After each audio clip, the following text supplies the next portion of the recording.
అవిద్యానామంతస్తిమిరమహిరద్వీపనగరీ జడానాం చైతన్య సబక మకరంద శృతిజరీ దరిద్రానాం చింతామణి గుణనికా జన్మ జలదౌ నిమగ్నానాం దంష్ట్రా మురరిపు వరాహస్య భవతి. సౌందర్యలహరి స్తోత్రాన్ని జగద్గురు అయినటువంటి ఆదిశంకరాచార్యులు రచించారు.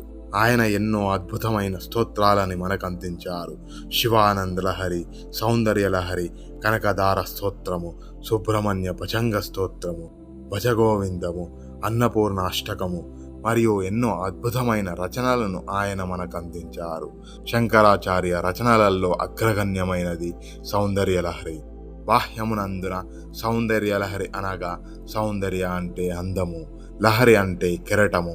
ఇక్కడ సౌందర్యము అంటే అర్థము బాహ్య సౌందర్యము కాదు, అంతః సౌందర్యము, ఆత్మజ్ఞానము. సౌందర్యలహరి రెండు కారణముల చేత ఎంతో శక్తివంతమైనది. మొదటిది, సౌందర్యలహరి స్తోత్రాల అర్థమే అమ్మవారు. అందులో అమ్మవారి పాదముల నుంచి కేశముల వరకు వర్ణన చేస్తారు. రెండవ కారణం, శ్రీ విద్యమంత్ర శాస్త్ర రహస్యమంతా ఇందులోనే నిక్లిష్టమై ఉన్నది. అసలు ఈ సౌందర్యలహరి ఎలా వచ్చింది? ఒకసారి శంకరాచార్యుల వారు కైలాసములో ఉన్నటువంటి ఆ పార్వతీ పరమేశ్వరుల దర్శనానికి వెళ్ళారు. అప్పుడు ఆ పరమేశ్వరుడు శంకరాచార్యులకు 5 ఆత్మలింగాలను ప్రసాదించారు. ఇప్పుడు ఆ 5 ఆత్మలింగాలు శంకరాచార్యుల వారు స్థాపించిన 5 పీఠాలలో ఉన్నాయి. అప్పుడే సౌందర్యలహరి స్తోత్రాలని సాక్షాత్తు పార్వతీదేవియే శంకరాచార్యులకు ఇచ్చారు. కానీ నందికేశ్వరుడు అందులోని 59 శ్లోకాలను బలవంతముగా తీసుకొని వెళ్ళిపోయారు. అప్పుడు ఆ జగన్మాత లలితాదేవి ఆదిశంకరాచార్యులనే ఆ 59 శ్లోకాలు రచించమని చెప్పారు. అమ్మవారి అనుగ్రహంతో ఆదిశంకరాచార్యులే ఆ 59 శ్లోకాలను పూర్తి చేశారు. లలితాదేవి ఇచ్చిన గ్రంథములో మొదటి 41 శ్లోకాలను ఆనందలహరి అని పిలుస్తారు. ఆ తర్వాత శంకరాచార్యులు రచించిన 59 శ్లోకాలను సౌందర్యలహరి అని అంటారు. సౌందర్యలహరిలో మొత్తం 100 శ్లోకాలు ఉన్నాయి. సౌందర్యలహరిలోని అతిశక్తివంతమైన 3 శ్లోకములు ఉన్నాయి. అవి ఏంటో చూద్దాం. సౌందర్యలహరిలోని ప్రతి శ్లోకము మంత్రపూరితమైనవి. సౌందర్యలహరిని రోజు పారాయణం చేసే అలవాటు ఉన్న ఇల్లు ఎల్లప్పుడూ శాంతి సౌఖ్యాలతో ఉంటుంది. అటువంటి సౌందర్యలహరిలో అత్యంత శక్తివంతమైనవి ఈ క్రింది 3 శ్లోకములు. ఇవి ఆనందలహరిలోని మొదటి శ్లోకము, 3వ శ్లోకము మరియు 15వ శ్లోకము.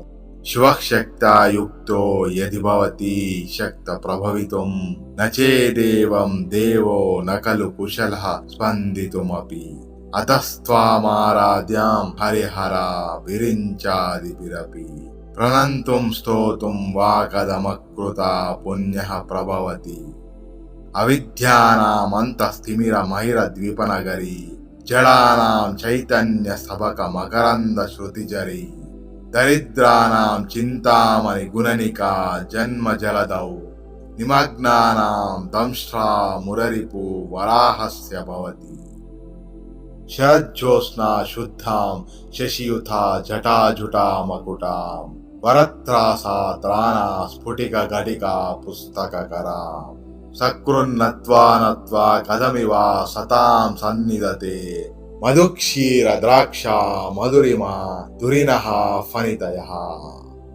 అత్యంత శక్తివంతమైన అమ్మవారి ఈ 3 శ్లోకాలను రోజు ఉదయాన్నే స్నానము చేశాక పూజ గదిలో ఆ అమ్మవారిని తలుచుకొని ఈ 3 శ్లోకాలను పారాయణము చేసినట్లయితే మీరెంత అష్టదరిద్రంలో ఉన్నా, మీరెంత కష్టంలో ఉన్నా ఆ అమ్మవారు మీ భక్తికి మెచ్చి మిమ్మల్ని ఖచ్చితంగా కరుణిస్తుంది. మిమ్మల్ని అష్టైశ్వర్యాలతో సంపూర్ణ ఆరోగ్యముతో దీవిస్తుంది. ఆ అమ్మవారిపై పూర్తి నమ్మకం పెట్టుకొని భక్తి శ్రద్ధలతో ఈ 3 శ్లోకాలను రోజు ఉదయాన్నే స్నానము చేసిన తర్వాత పారాయణం చేసి ఆ అమ్మవారి కరుణ కటాక్షకాలను పొందుదాము. ఇంతటి మహిమగల అమ్మవారి శ్లోకములను మనము నోటికి నేర్చుకొని రోజు పారాయణము చేద్దాము. ఆ అమ్మవారి దీవెనలు మనకు ఎల్లప్పుడూ ఉండాలని కోరుకుందాము. మరో వీడియోలో మళ్ళీ కలుద్దాం. అంతవరకు సెలవు.